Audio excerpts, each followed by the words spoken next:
This is all wrong. I shouldn't be up here.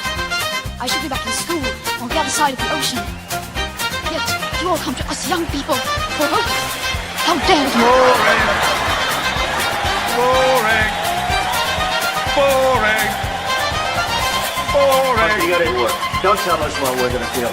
We're trying to solve a problem. Don't tell us what we're going to feel. I'm not telling you. Because you're in no position to dictate that. That's exactly what you're doing. You're in no position to dictate what we're going to feel.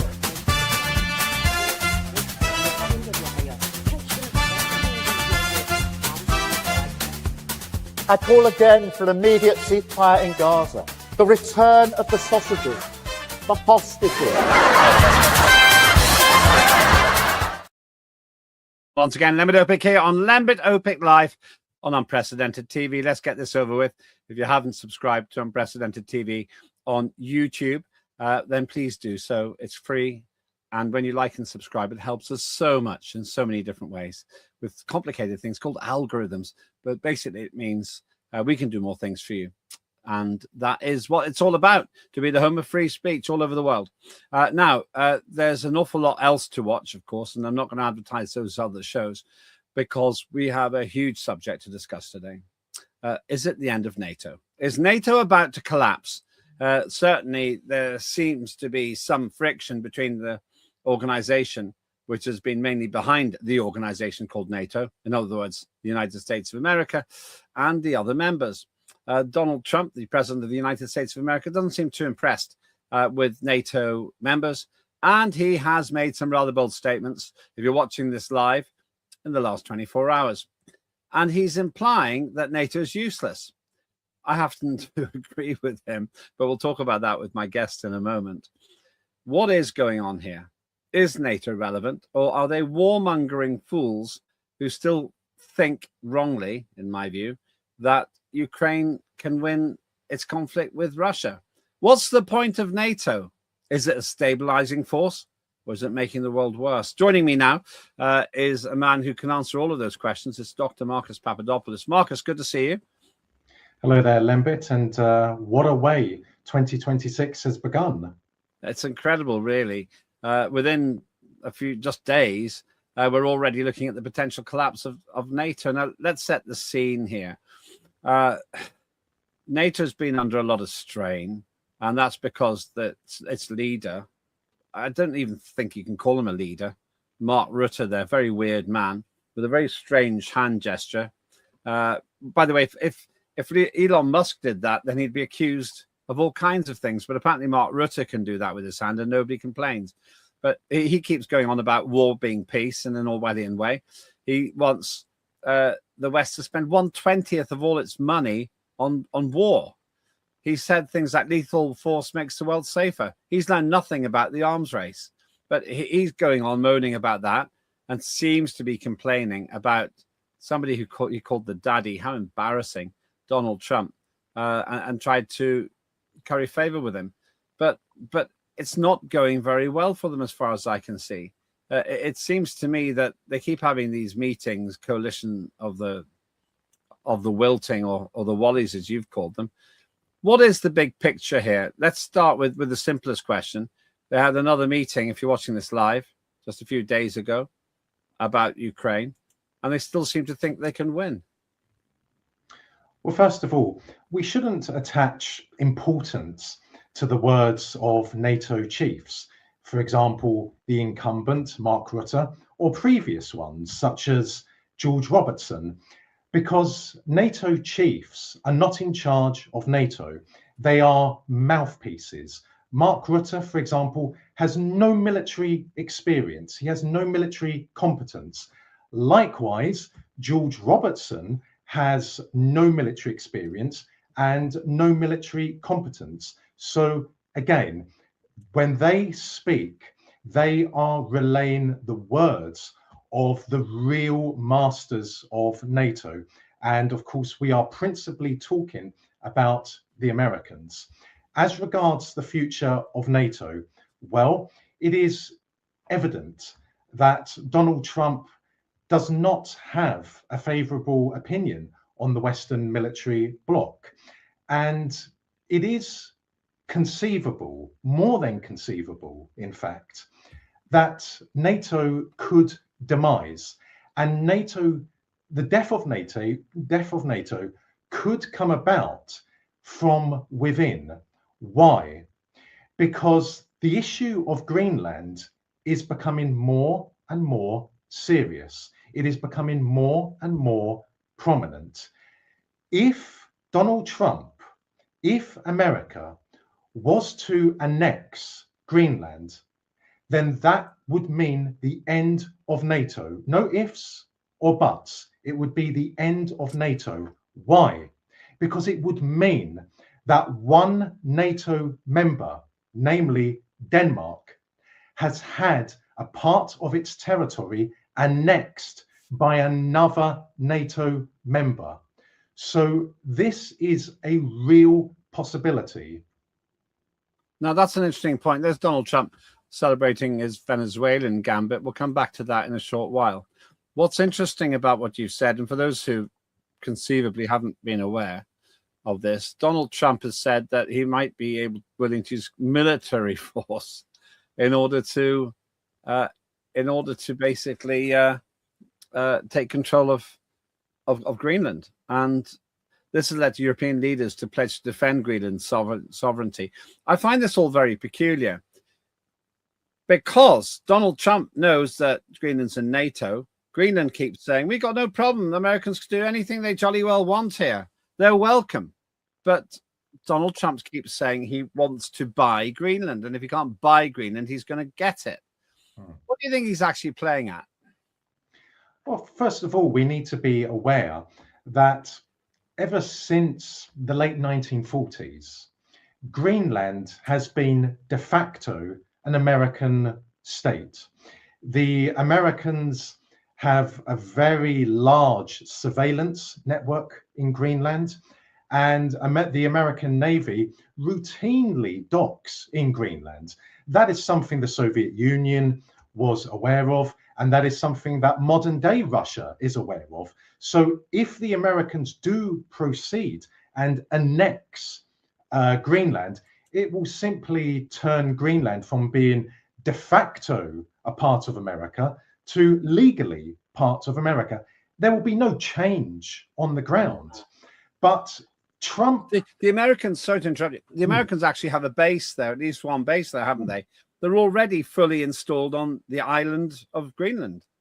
They have numerous bases there. They have an array of bases, but in particular, it is the listening, it is the surveillance installations which they have in Greenland, which make it so important to the American military doctrine. That is why, as I said, today, as we speak, Greenland is de facto a state of the United States. So if Trump does go ahead and annex it, this is not going to change anything on the ground. The Russians will not object. They will not object because they already know that, in so many words, Greenland belongs to America. But I also think that the Russians would be relatively mute if the Americans were to annex Greenland, like the Russians were relatively mute when America carried out its illegal actions in Venezuela. Why? Because we have to view the Kremlin's response in the context of Ukraine. Because under the Trump administration, America is moving away from Ukraine. No one can... Let's come back to Ukraine in a minute. Yes. This is all quite complicated for people who aren't necessarily that au fait with the nuances, but we're going to get to the heart of all of this. Just staying with Ukraine, Greenland. I'm doing it now. Greenland does seem to be a bit of a remote outpost, but it's geographically useful, isn't it? That's why they go on about it. And the mainstream media has gone quite crazy. The mainstream media in the West certainly seems to be suggesting that Europe is right and America is wrong. But it's hard because it's almost impossible to tell where people like Keir Starmer stands. We'll come to him in a minute. But the Danes are technically associated with Greenland at the moment. Greenland is technically some kind of a territory of Denmark, isn't it? Yes, yes, indeed, it is. Yes, Looks like a beautiful place. it is. Greenland is of immense geostrategic importance. Look at where it is placed. All vessels traveling to and from the Atlantic Ocean go past Greenland. That is why the Americans, are following the Second World War, ensured that Greenland would be one massive American surveillance installation. So from Greenland, not only can they track Russian vessels, for example, Russian nuclear submarines in the Atlantic Ocean, they can also track Russian vessels in the North Sea, for example, in the Barents Sea. Now, of course, Russia has surveillance installations where they can track American vessels, for example, American nuclear submarines. But nonetheless, having Greenland at the disposal of American intelligence and American military really gives the Americans a very big advantage in the world. Yeah, this is the thing I was reckoning on as well. And what they've got there, I think, is something like 57,000 residents who live in places like that. 160 kilometers, I think it is, of roads. A lot of snow, and most of Greenland looks like glaciers. If we can get that one up, yeah, there we are. That's what most of Greenland looks like. 2,500 kilometers from north to south. We checked this up, and 1,300 kilometers wide, and it's got certainly hundreds, maybe thousands of meters thick glacier on it. So really, it's only of strategic importance along the edges. To what extent do you think that Trump is trying to get the resources underneath all of that ice? The Americans are aware, Trump is aware, that America is running low on petroleum, coupled together with the reality that the petrodollar is in trouble because the BRIC countries, for example, announced that they will start trading oil between themselves in their own currencies. That was inevitable. And it is inevitable. So the Americans have to find new sources of oil. They have to find new sources of energy. And of course, Greenland is a major outlet, a major potential outlet. But for the time being, it serves as I said, a massive listening post, a massive surveillance installation for America. Okay, so primarily it's of military concern. Yes. We now have heard, if you're watching this live, very short while ago, we've heard that essentially the Americans have pretty much, or Trump specifically, have pretty much criticized NATO as impotent and just not effective. He does really seem to be very aggressive when it comes to NATO. Why is he so dismissive? What does he benefit by saying NATO is useless, Europe's useless? I think the Americans are starting to turn their strategic attention to other parts of the world, principally the South China Sea. I think that is clear. Indeed, that started to happen under Obama, and it occurred under Trump's first tenure in power. It then continued during the Biden administration. I don't believe that Trump views Russia as an adversary of the United States. Indeed, the American military doctrine in 2025 was amended to reflect that the Americans do not regard Russia as an enemy. However, there is tension building, very serious tension building between America and China. But on the other hand, the American and Chinese economies are interlinked. And after 1 year in office under Trump, the American investment and trade relationship with China has grown. So it is a very peculiar relationship between America and China. And likewise, the Chinese talk about how America is a potential threat to Chinese national security. But at the same time, the Chinese are more than happy to continue their trade and investment policy with America. Indeed, they are very keen to keep on deepening their economic relationship with America. So it is a strange relationship between Washington and Beijing. But it does make sense if, like me, and I think like you, Donald Trump recognizes that the old Western Empire is dying, and the Western Northern Empire is dying, and the Southern Eastern Empire is growing. So he's going to be better off with the other countries, India. They're not all, of course, in the Southern Hemisphere, but India and Russia and China and South America. That's the place to be. We'll talk about the rather interesting things he's done in Venezuela shortly. If that's the case, that makes sense that he would say, I'm not interested in NATO anymore, because NATO is part of the old guard. Yes, it would make sense. But as you alluded to just now, his actions in Venezuela says something else. We have to be mindful that there is an empire in the world at present, the strongest empire, maybe the strongest empire in history, and that is the Yankee Empire, an empire which is bristling with nuclear weapons. So whilst the Yankee Empire might not regard NATO in the same light as it once did, nonetheless, the Yankee Empire is continuing to feed itself at the expense of others. On the other hand, however, I still believe that behind the scenes in Washington, there is a struggle of some kind going on between the American deep state and the Trump administration.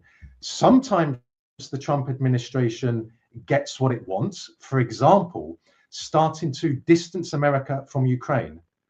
But sometimes the deep state gets what it wants. For example, when it comes to Venezuela, Venezuela has changed how we see the Trump administration to a great extent. I want to, just before we go to the break, I want to share with you something which has been issued by one of the mainstream media, if you're watching this live in the last 24 hours. And it's actually quite dramatic. Listen to this. Hit out at NATO in the last few moments. He has put a post on Trump Truth Social saying that Russia and China have zero fear of NATO without the United States. And he doubts that NATO would be there for us if we really needed them. Everyone is lucky, he says, that I have rebuilt our military, talking about American military, in my first term and continue to do so. We will be always there for NATO if they won't be there for us. Well, that comes, of course, as America appears to have intercepted a tanker, a Venezuelan-linked tanker in the Atlantic after pursuing it for more than 2 weeks. Within the last hour, the United Nations European Command has confirmed the capture, saying that the vessel had violated US sanctions. Well, that's an interesting point. And Donald Trump is pretty much openly saying he's got no faith in NATO. As I said, he clearly does not like NATO, but at the same time, America is NATO. NATO is America. If America, hypothetically speaking, this won't happen, but if, hypothetically speaking, America was to withdraw from NATO, then NATO would be dead in the water. Britain knows that. France knows that. Germany knows that. Poland knows that. That is why, behind the scenes, I have no doubt that the British establishment and the French establishment, along with the American deep state, are trying to keep Trump with NATO and in Europe. But, as I said, clearly the Trump administration has a negative opinion of the Western military bloc. Hardly surprising. Stay with us. That is Dr. Marcus Papadopoulos. We'll go back to him in a minute. Somebody else who's definitely worth watching. It's Tim Scott, who is the Supremo at the Freedom Association and supreme at finding stories you may not have noticed. He does Tim Scott Uncancelled. Watch this.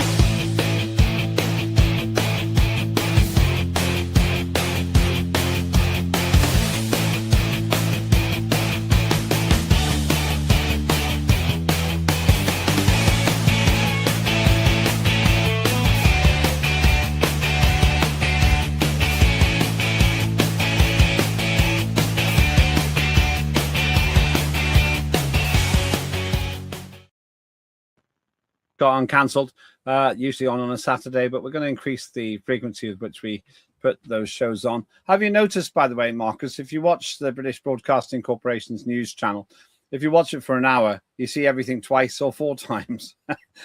And we worry about showing a show twice in a week. It's rhetorical. I don't want to have a go at the BBC more than I normally do. My main criticism of them is that they don't keep to their charter. They're not objective. A quick question on that. We were talking about NATO and so forth before the break. I get the feeling that they don't dare to question the quality of NATO, and so therefore they put rubbish like this out. Coalition are willing to present Ukraine peace plan. Can we just have a chat about that? Then we'll talk about Venezuela after that. There they are again. I mean, that front row. If they were on my side, I'd surrender. I mean, you got Macron, Starmer, Zelensky, and Merz there. I think that's Merz from Germany, and they're just so incompetent. You were saying that without America, NATO is dead. Well, frankly, that's why. It's because the front row there. Oh, and then you got von der Leyen and all the others, the scroungers in Brussels who want everybody else to pay for their military. Coalition of the willing is impotent. Why? Because Russia has said, never, ever will it allow NATO troops or the troops of any other country in the world in Ukraine. End of subject. That is why coalition of the willing means nothing in practice. The British know that, the French know that, the Americans know that, and the Russians know that. There will be no peace agreement between America and Russia regarding Ukraine. So that means there will be no opportunity for NATO troops to go into Ukraine. But put aside a potential peace agreement between Washington and Moscow concerning Ukraine. Again, I reiterate, the Russians will never permit NATO troops or foreign troops from any other country in Ukraine.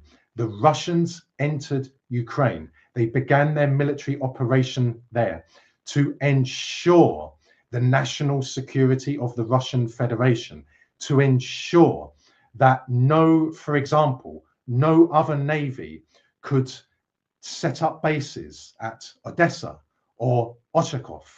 Never, ever will you see one British soldier in Ukraine. Never will you see an American soldier in Ukraine or a French soldier in Ukraine. Of course, there are NATO troops in Ukraine, but they are there unofficially. But that aside, never will there be NATO forces in Ukraine. Why do we see this repeated, in my view, self-delusion by these foolish amateurs, fourth division politicians, Zelensky and Starmer and the others, who seem to still think that pouring endless amounts of our money into Ukraine will lead to a different outcome other than more death, more land loss and defeat? Firstly, coalition of the willing is an exercise in propaganda.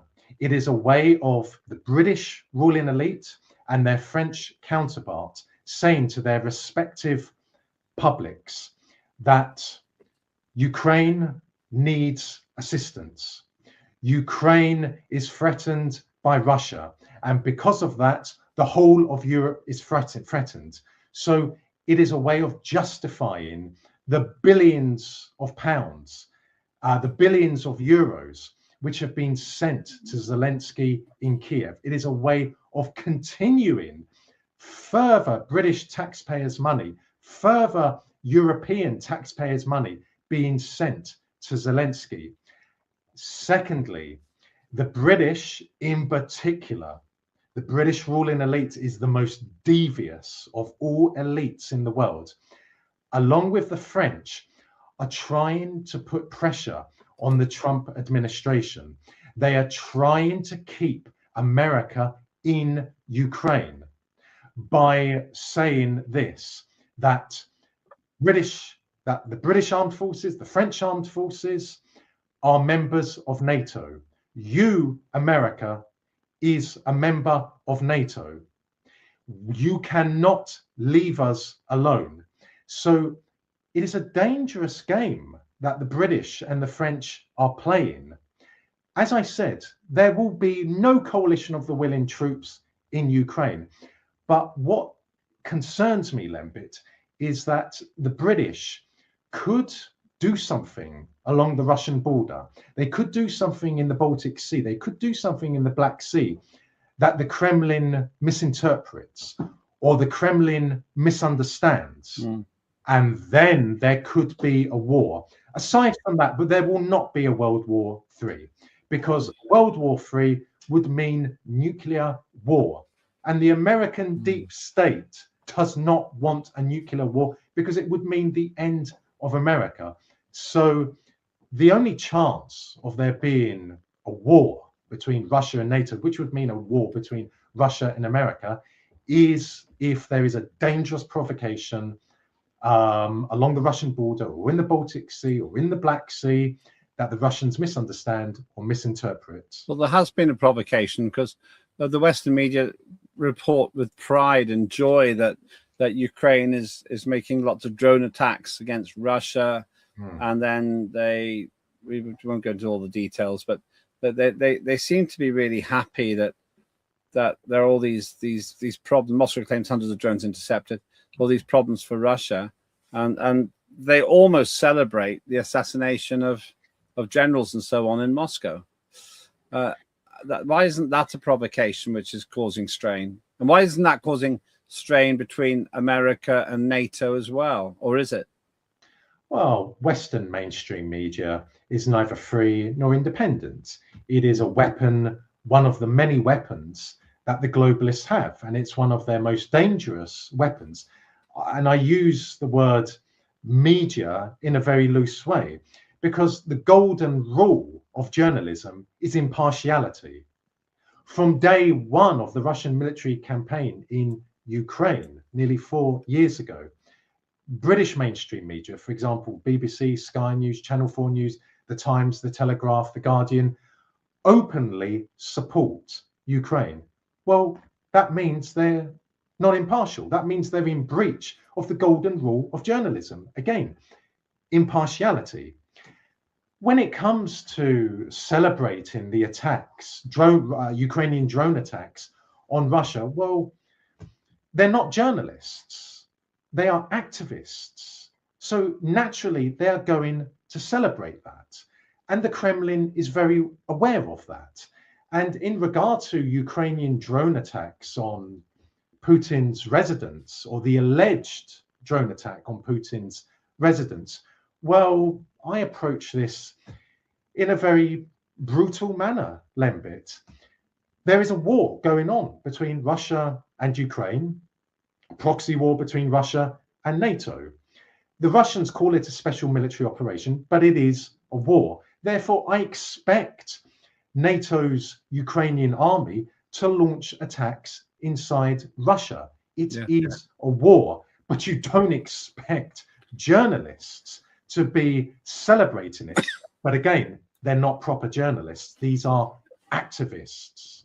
Have your say in the X feed, or if you prefer, go to the feed on Lembit Öpik Live here on the show. Try and get to them if I can as well. Let's talk about Venezuela, and you were mentioning that before. First of all, removed from this argument, US attack on Greenland would mean the end of NATO, says Danish Prime Minister. But now we've got form, because there has been a US attack on Venezuela. And Venezuela's got some pretty powerful allies. We've just been talking about one of them. There's Putin, Vladimir Putin, who must be rubbing his hands about South America, because now both he and Xi Jinping in China can say, you see, without security guarantees from us, you're in danger of attack by America.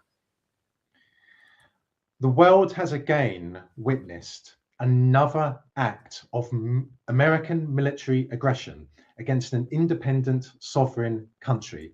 And of course, I'm referring to Venezuela. The Americans, the Trump administration, launched a military attack against Venezuela, not to remove a so-called dictator, not to bring peace, freedom, and democracy to the Venezuelan people. After all of that is claptrap. The reason is to take control of Venezuela's oil. Venezuela has the largest proven reserves of oil in the world. And as I mentioned earlier, America is running dangerously low on petroleum. The American petrodollar, which since the 1970s has forced other countries, oil-producing countries in the world, to trade in the US dollar. The petrodollar is in trouble. That's why the Americans attacked Venezuela. The situation, as I speak, in Venezuela is opaque. It's very unclear. I do not believe that the American special forces were able, within a few hours of American airstrikes, or during a few hours of American airstrikes, to penetrate Maduro's heavily fortified bunker, which would have been guarded by hundreds of heavily armed Venezuelan troops and personal bodyguards to Maduro. No, I suspect, or I believe, that there could have been a negotiated surrender between Maduro and the American government in advance of the American act of aggression against Venezuela, or the Venezuelan military betrayed Maduro. They went over to Washington's side. But again, the situation, as I speak, is very unclear.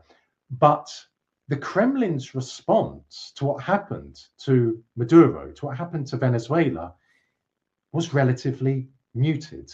And that is interesting, because Russia and Venezuela have a strategic partnership with each other. So why was the Kremlin so quiet about what the Americans did? What's your answer?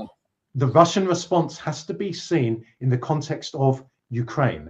The Trump administration, against the wishes of the American deep state, is slowly disengaging America from Ukraine. No one can seriously argue that the Trump administration is as involved in Ukraine as the Biden administration was. So the Kremlin doesn't want to say anything that could put the Trump administration in a difficult situation, whereby the Trump administration would have to put America back firmly in Ukraine. Well, that makes sense, because this is a picture from the blockade around Venezuela by Russia, and sorry, not by Russia, by America. My apologies. But what I was going to say is, presumably Russia can now point to the Venezuelan gambit and the Greenland gambit and say, with Venezuela, we're simply trying to correct a rogue state. Yes, they can. And no one is seriously going to argue that America is not a rogue state. In fact, we should more accurately refer to it as the Yankee Empire. But in regard to the American naval blockade of Venezuela, it is reminiscent of the Kennedy administration's naval blockade of Cuba in 1962, which Kennedy referred to as a quarantine. Yeah. That quarantine, that blockade was illegal. Just a quick one on that one. There is a difference, though, because Venezuela wasn't trying to base nuclear weapons on behalf of Russia or the Soviet Union in it. And America always argued, and John F. Kennedy always argued, they just didn't want nukes 60 miles off the coast of America. That is correct. But why did Khrushchev deploy Soviet ICBMs to Cuba? Because the Americans had nuclear warheads in Turkey. Turkey shared a border with the Soviet Union. That's the reason why Khrushchev deployed Soviet ICBMs to Cuba in the first place. And remember, the real reason, the ultimate reason why Khrushchev agreed to remove Soviet ICBMs was not because the Kennedy administration put into writing it would never invade Cuba. It's because there was a private agreement between the Kennedy administration and the Kremlin, where the Kennedy administration said in private they would withdraw American nuclear warheads from Turkey, which they did. But again, we must be very clear that the American naval blockade of Venezuela is illegal. And now we are hearing that a tanker which was flying the Russian flag not far from Greenland has been captured by the Americans. Now, what I can tell you, Lembit, is this. British mainstream media is reporting this incorrectly. Whilst this vessel was flying the Russian flag, it is not owned by Russia. Maritime law is complex, and I'm certainly no expert on maritime law, but the Americans would never dare touch a Russian vessel, never. But a vessel which does not belong to Russia, but is simply temporarily displaying the Russian flag, can be captured by the Americans.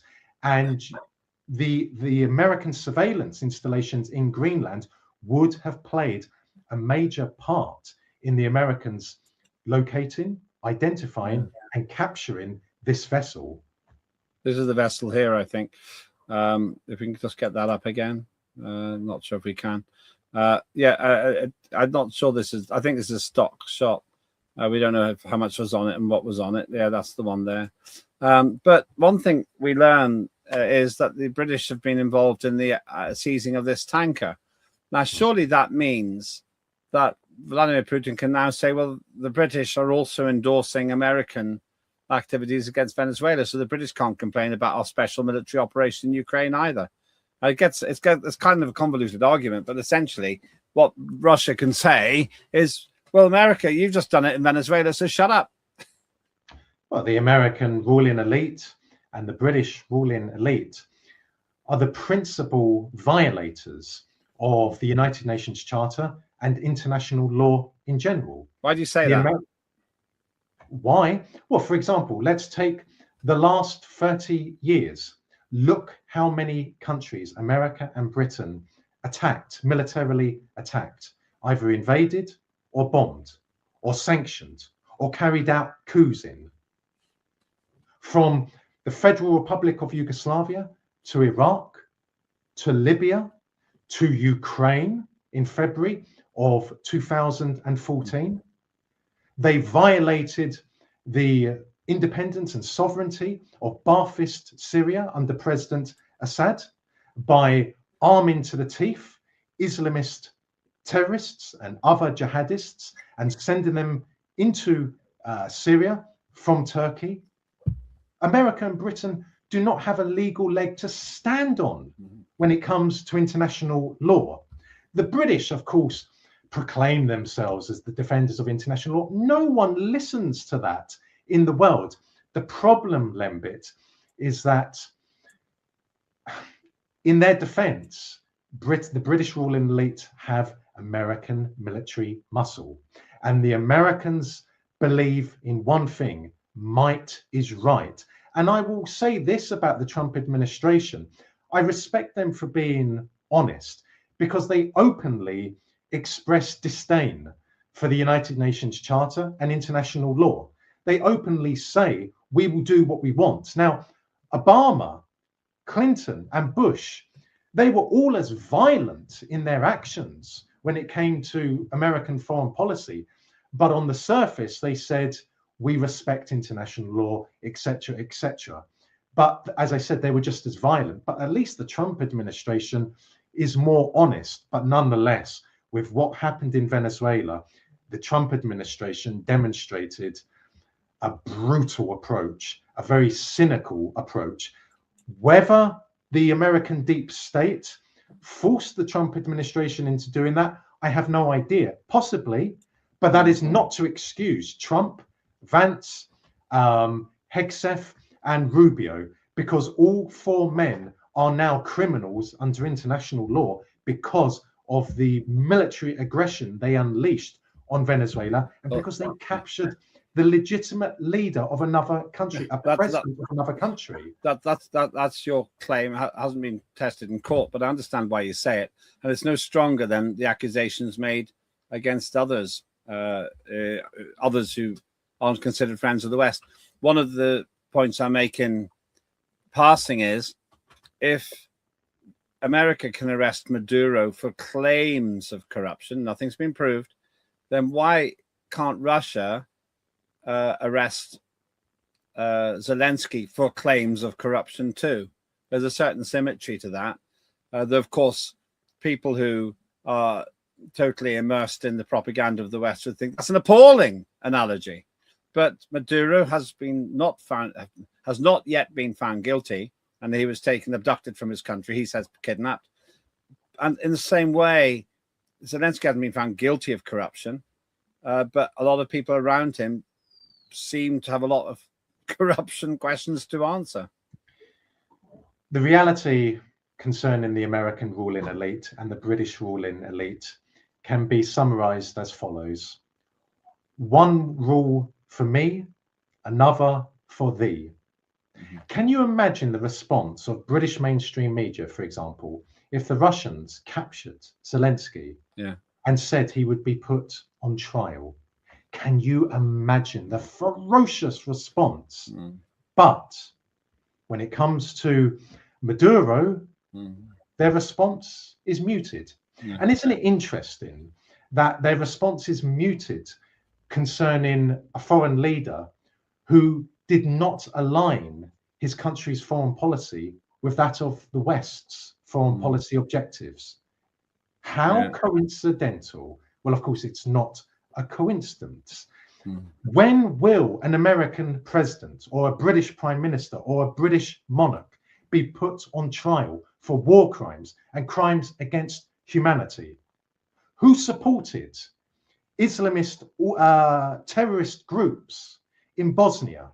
Who supported Albanian organized crime and terrorism in Kosovo and Metohija?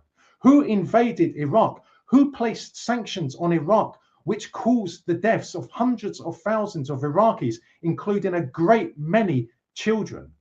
Who turned Libya into a failed state? And they did so by arming Al-Qaeda. Who armed Al-Qaeda and ISIS in Syria? The British and the Americans. And yet, because might is right, you won't see a British monarch or a British prime minister or an American president standing trial.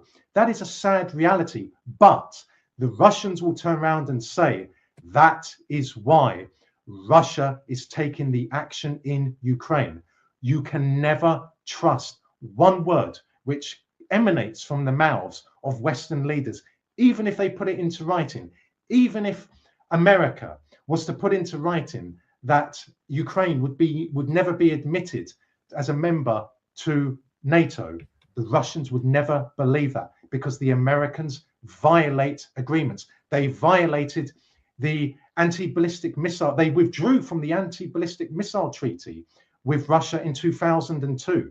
They withdrew from the intermediate nuclear forces treaty in 2019 with Russia. Those two treaties were major cornerstones in ensuring peace between the two superpowers, and yet the Americans destroyed both treaties.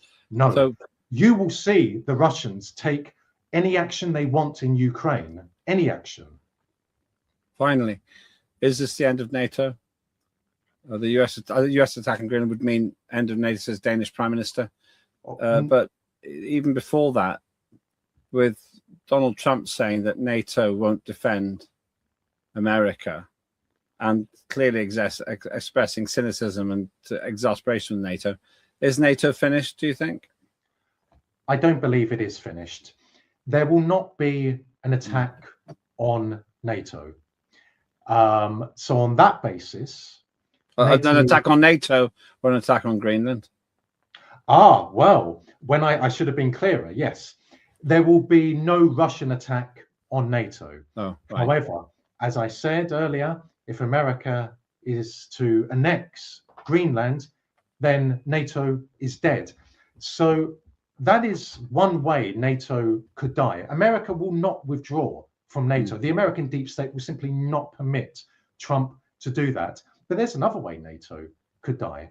More and more people across Europe realize that NATO, along with the European Union, is an occupying power of Europe, is a dangerous power occupying Europe. NATO does not serve the interests of the ancient nations of Europe. So it could be that in time, patriotic or nationalist governments come to power in countries across Europe, and they themselves withdraw their countries from NATO.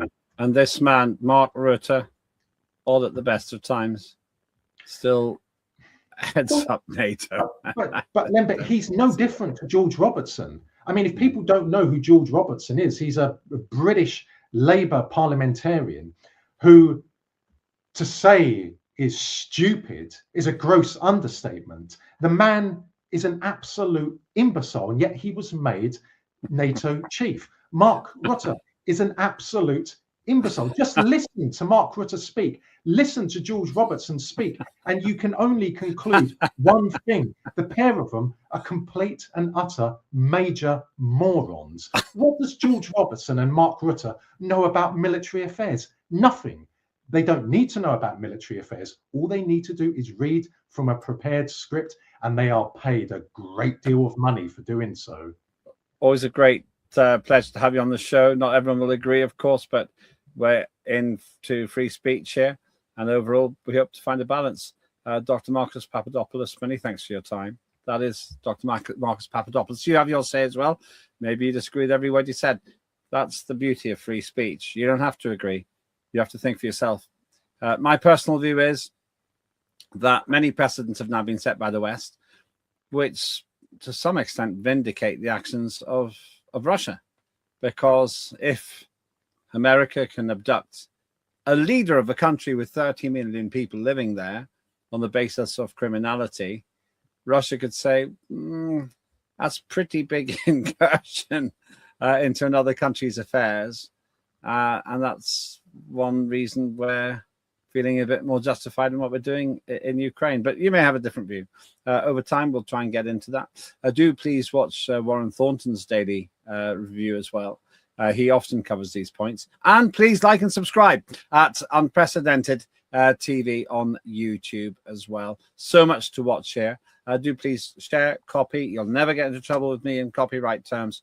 We're here to share the truth. And although the truth costs money to broadcast, you're free to think the truth as you see best. I'm Lembit Öpik. That was Lembit Öpik Live here on Unprecedented TV.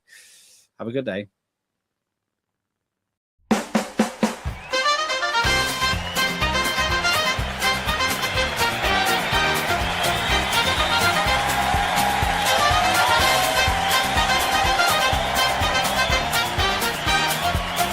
Immediate ceasefire in Gaza, the return of the sausages.